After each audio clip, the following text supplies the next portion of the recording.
ಮಟ್ಟದ ವಿದ್ಯೆ ಕಲಿತು ಜೊತೆಗೆ ಸಮಾಜದಲ್ಲಿ ಎಲ್ಲರನ್ನ ಗೌರವಿಸುವಂತಹ ಸಂಸ್ಕಾರ ಬೆಳೆಸಿಕೊಂಡ ಪ್ರತಿಯೊಬ್ಬ ವಿದ್ಯಾರ್ಥಿ ಕೂಡ ಎಷ್ಟೇ ದಶಕಗಳು ಕಳೆದರೂ ಗುರು ಶಿಷ್ಯರ ಬಾಂಧವ್ಯ ಸದಾ ನೆನಪಿನಲ್ಲಿಟ್ಟುಕೊಳ್ಳುತ್ತಾರೆ. ಇಂತಹ ಹಳೆಯ ವಿದ್ಯಾರ್ಥಿಗಳು ಮುಂದಿನ ಯುವ ಪೀಳಿಗೆಗೆ ಆದರ್ಶವಾಗಬೇಕು ಎಂದು ನಿವೃತ್ತ ಮುಖ್ಯ ಶಿಕ್ಷಕ ಬಿಎಲ್ ಅಶ್ವಥ್ ನಾರಾಯಣ ಹೇಳಿದರು.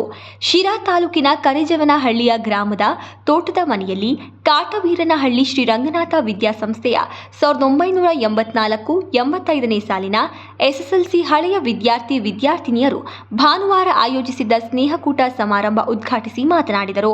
40 ವರ್ಷಗಳ ನಂತರ ನಾನು ಬೋಧನೆ ಮಾಡುತ್ತಿದ್ದ ಶಾಲೆಯಲ್ಲಿ ವಿದ್ಯೆ ಕಲಿತ ವಿದ್ಯಾರ್ಥಿಗಳು ಇಂದು ಸ್ನೇಹ ಮಿಲನಗೊಂಡು ವೈಶಿಷ್ಟ್ಯಪೂರ್ಣ ಕ್ಷಣ ಒದಗಿಸಿರುವುದು ನಾನು ಕಲಿಸಿದ ವಿದ್ಯೆ ಸಾರ್ಥಕವಾಯಿತು ಎಂಬ ಮನೋಭಾವ ಮೂಡಿದೆ.